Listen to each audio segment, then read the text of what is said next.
छोड़ दिए हैं, लेकिन अच्छी नियत से अगर आते हैं तो आज भी हम लोग जो हमारे पास अच्छा सुझाव होगा वो जरूर देंगे, लेकिन नियत दिखना चाहिए। लेकिन नियत इनका दिखा नहीं। 2021 से हम लोगों ने काफी पत्राचार इनसे किया, कई चिट्ठियां लिखी, कई पत्र दिया, मिलने के लिए रिक्वेस्ट मांगा, लेकिन ये लोग मिलने को तैयार नहीं हुए और न कोई पत्र का जवाब दिया। बात होकर के लास्ट में उन्होंने नोटिस किया कि भैया आप बात नहीं करो तो आपके खिलाफ हम लोग कानूनी प्रक्रिया में जा रहे हैं। आज हम लोग कानूनी प्रक्रिया में है। अब आरजू, विनती, रिक्वेस्ट, ये सब का समय खत्म हो गया सर।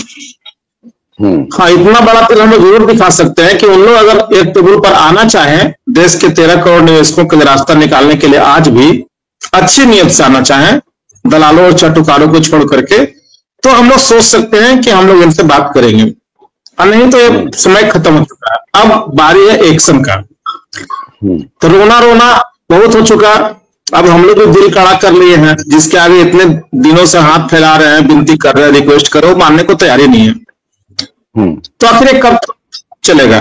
कहीं ना कहीं तो जाकर के आदमी कठोर हो ही जाता है। तो आज हम लोग सब लोग कठोर हो चुके हैं इनके प्रति, और एक्शन की बारी है और एक्शन की शुरुआत हो चुका है। शायद बहुत लोगों को नहीं दिख रहा होगा, और जो लोग दूरदर्शी होंगे देख भी पा रहे होंगे। सपोज दैट, मान लीजिए कि आज हम पूरे देश की तरफ से सुप्रीम कोर्ट में रिट याचिका लगाए हुए हैं, सुनवाई अभी नहीं हुई है, या सुनवाई होगी। हम लोग होल्ड किए हुए हैं कि जब सहारा सेबी का मामला खत्म होगा तो हम लोग अपनी सुनवाई को शुरुआत कराएंगे। ये मैसेज उनको भी जा चुका है। अभी सुबह में एक वीडियो देख रहा था, उनके तरफ से जंगली कीड़े हैं, वो आकर के बराबर सहारा के पक्ष में लंद फंद मैसेज डालते हैं। आज कह रहे थे कि डेट नहीं मिल रहा है। भैया, सुप्रीम कोर्ट में अगर डेट नहीं मिलता है तो डेट मांगा भी जाता है। आपके वकील क्या कर रहे हैं? डेट मेंशनिंग करा लें, क्योंकि उनको पता है कि विश्व भारती वालों ने कहा है कि जब सहारा सेबी का मामला खत्म होगा तो हम शुरुआत करेंगे।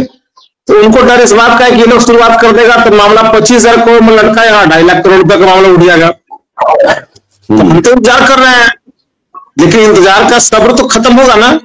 आपको जो 5 सितंबर को जो दिया गया था जजमेंट, तो भैया 1,000 करोड़ रुपया जमा करा दो, बाकी के लिए 9 महीना आप टाइम मांग रहे हो, 9 महीना टाइम ले लो, ज्वाइंट वेंचर आकर के कर लो। अगर आप कर चुके हो तो सहारा मैनेजमेंट को आगे आकर के बताना चाहिए था कि 5 तारीख को जजमेंट जो हमको मिला था हमने उसका पालन कर लिया है। ये लोग क्यों नहीं लोगों को बता पा रहे? किसी को पता ही नहीं चल रहा है। चट्टे बट्टे आते हैं, झूठ सच बोलकर निकल जाते हैं। उनकी बातों को क्यों टिक किया जाए? कोई ऑथेंटिक लोग तो है नहीं। तो हम लोगों को समझ में नहीं आ रहा कि 5 तारीख के जजमेंट को ये लोग क्या किए हैं। बीच में हमने सुना कि नोटिफिकेशन के लिए लगा दिए हैं। संजोग था कि 5 तारीख का सुनवाई हुआ नहीं तो सब कुछ देश के सामने आ जाता, और उसके बाद हम लोग अपना केस को सुनवाई के लिए लगा दिए थे। हिसाब 25,000 करोड़ तो अब सल्टा लिए, 2.5 लाख करोड़ रुपए भी सल्टा दीजिए। हम लोग इंतजार कर रहे हैं, आज वो रोना रो रहे हैं। तो भाई डेट मांग लो। जब तुम लोग सब कुछ कोरम पूरा कर ले तो एप्लीकेशन लगाओ कि भाई हमको डेट देकर सुनवाई कर दीजिए। तो ये लोग केवल लिंगर करना चाह रहे हैं, जितना बढ़ा सकते हैं समय को बढ़ा ले।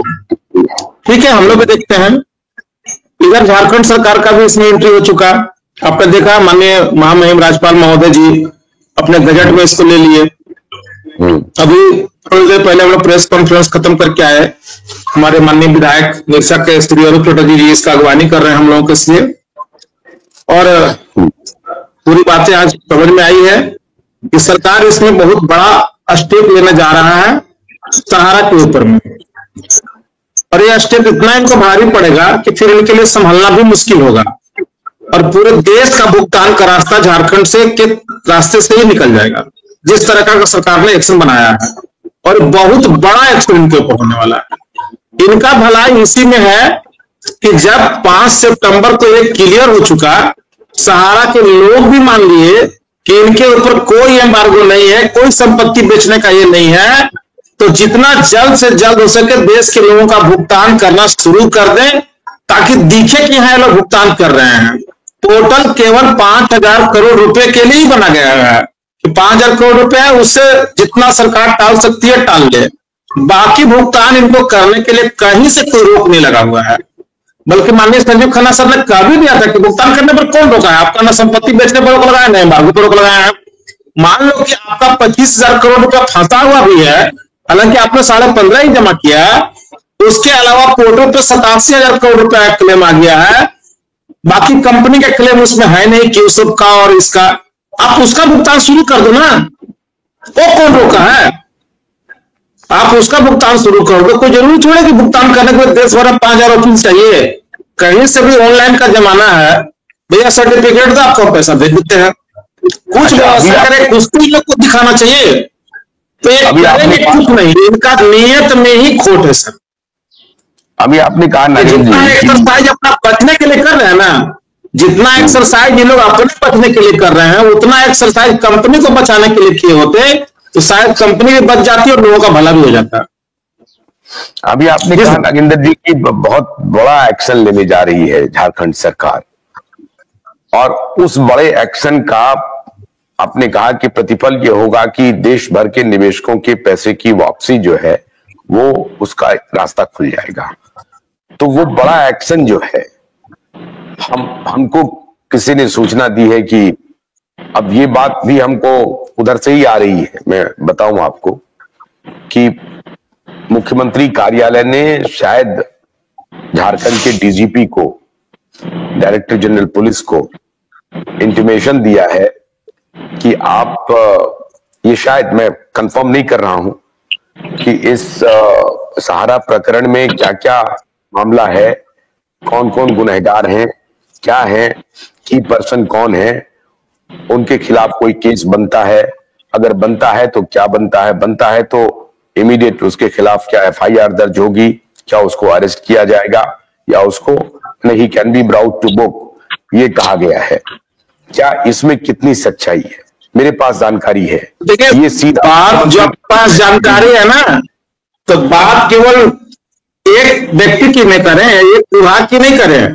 हम लोगों के पास कई विभाग से, मंत्रालय से फोन आ रहे हैं, चीफ सेक्रेटरी बोल रहे हैं, बाकी लोग भी बोल रहे हैं, और बहुत सारी चीजें भी हम लोग गोपनीयता बरतना चाह रहे हैं, क्योंकि जब एक्शन शुरू होगा तो पूरी दुनिया देखेगा। तो कहां क्या हो रहा सर, उसको रहने दीजिए। बात केवल एक ही जगह कर, कई जगहों से बात आ रहा है, और नेक्स्ट वीक में हम लोग की एक बड़ी मीटिंग माननीय हेमंत सोरेन जी के साथ होने भी जा रही है। सब कुछ देखिएगा, कुछ बात पर्दे में रहने दीजिए, पर्दा खुलेगा तो सब कुछ सामने दिखेगा। देखिए आशुतोष जी, इसमें एक बात बोलेंगे। देखिए प्रशासनिक एक मिनट आशुतोष जी, देखिए प्रशासनिक अधिकारी किस तरह की कार्रवाई करेंगे ये किसी को जानकारी थोड़ी होती है सर, वो आपको या हमको बताएंगे। आप अपना ग्रीवेंसेस जो है या आपकी जो समस्या है आप वहां तक पहुंचा सकते हो कि भाई हमारी ये समस्या है, उनको कार्रवाई किस रूप में करनी है तो वो तय करेंगे। तो हमने अपना समस्या, झारखंड के लोगों का समस्या, झारखंड में सहारा के लोगों का जो समस्या है, हमने सारे बड़े अधिकारियों तक पहुंचा दिया है। जहां जहां से कॉल आई है सारे लोगों को चला गया है। अब किस रूप में एक्शन होगा ये तो हमें भी नहीं मालूम है, ना कुशवाहा जी को मालूम है। अब एक्शन होगा तो हमको भी तभी पता चलेगा, जैसे आपको पता चलेगा वैसे हमको भी पता चलेगा कि कुशवाहा जी पर एक्शन हो गया, प्रवीण जी पर एक्शन हो गया, या किसी और सहारा के खबर आया है कि झारखंड में जेल में 2-3 बैरक खाली कराए गए हैं। अब किसके लिए खाली कराए गए हमको नहीं पता है, लेकिन 2-3 बैरक खाली कराए गए हैं। चूंकि इन लोग कॉर्पोरेट वाले हैं, रहन सहन लोग को अच्छा चाहिए, तो उसी हिसाब से उसको सजाया जा रहा है। 3-4 बैरक खाली हो गए हैं। समझ लीजिए जो मतलब निकाला है निकाल लीजिए। आशुतोष जी, एक चीज और बता दूं, इन लोगों ने एक चीज जरूर प्रमाण मांगा है हम लोगों से कि ये जो हम लोगों को इन लोगों ने सोसाइटियों का सर्टिफिकेट दिया है ना, और जितना चेक इन लोगों ने लिया है वो सारा चेक सहारा इंडिया फर्म के नाम पर लिया है। हमने भी अपने बैंक का पूरा डिटेल्स, हमने जितना पैसा दिया है सहारा को, टोटल पैसा हमने चेक से दिया है। मेरी सैलरी का पैसा है, वो मेरे सैलरी अकाउंट से ट्रांसफर हुआ है, मेरा भी, और सारा सहारा इंडिया के नाम पर। हमने अपनी सैलरी से 45,000 रेकरिंग था मेरा और मेरी पत्नी का मिलाकर के, सहारा इंडिया का नाम से हम चेक से पैसा देते थे, चेक से, अपने सैलरी से तो ये लोग इतना चालाकी से काम किए हैं, सहारा इंडिया के नाम पर पैसा लेते थे और सोसाइटियों का फॉर्म काटकर हम लोगों को देते थे सर्टिफिकेट। तो अब ये सारी चीज साबित होगी। अब ये लोग बच के भाग नहीं सकते हैं कि ये बोल देंगे ये बात कि नहीं ये फॉर्म तो अलग था, इसके डायरेक्टर अलग थे, हम तो थे ही नहीं, फलाना इसमें नहीं थे। अब ये सब नहीं होने जा रहा है। अब कार्रवाई के लिए लोग तैयार रहें। आपने बहुत लोगों को तड़पाया सर, तड़प रहे हैं हम लोग पैसे के लिए, मैं आपको बता नहीं सकता हूं क्या हमारे लोग, हमें कैसी कैसी बातें सुनने पड़ रही है जिन जिन लोगों का हमने पैसा लगवाया है। अपने लोगों से, अपने रिश्तेदारों से रिलेशन खराब हो गया है आशुतोष जी, मैं बता नहीं सकता हूं। इन बेईमानों के चक्कर में 20 साल से हम लोग इस कंपनी के साथ में थे और आज सारे लोगों से रिश्ता खराब करके आज हम लोग सड़क पर हैं। लेकिन इन लोगों के कान पर जू नहीं रेंग रही है। हम लोग सुप्रीम कोर्ट तक पहुंच गए, फिर भी इन लोग किसी ने भी संपर्क करने की कोशिश नहीं की कि नहीं ये लोग बहुत मजबूरी में हैं, कम से कम इनसे संपर्क किया जाए, इन लोगों की मजबूरी जानी जाए। करोड़ों रुपया आपने हमसे लिया है, करोड़ों रुपया लिया है, लेकिन आपने एकदम मोटो तो एफआईआर, सुनिए, पुलिस कोई सो मोटो तो एफआईआर करेगी नहीं। आपको पुलिस वाले बुलाएंगे, अब पुलिस वाले पूछेंगे कि साहब किन पर शक है, किस किस ने आपसे पैसे लिए हैं, आपको नाम देना पड़ेगा। ये मैं कह रहा हूं, आपको नाम देना पड़ेगा, जिसके लिए बैरक खाली हो रहा है। उन सभी चीजों के लिए आप निश्चिंत रहिए सर। जिन जिन लोगों का नाम, मतलब अभी तक ऐसा थोड़ी है कि पब्लिक डोमेन में नहीं है कि सहारा में कौन कौन से बड़े अधिकारी हैं, सहारा श्री के खानदान में कौन कौन लोग हैं, ओपी श्रीवास्तव के खानदान में कौन कौन लोग हैं, कौन कौन लोग सहारा को लीड कर रहे थे, ये सारा पब्लिक डोमेन में है।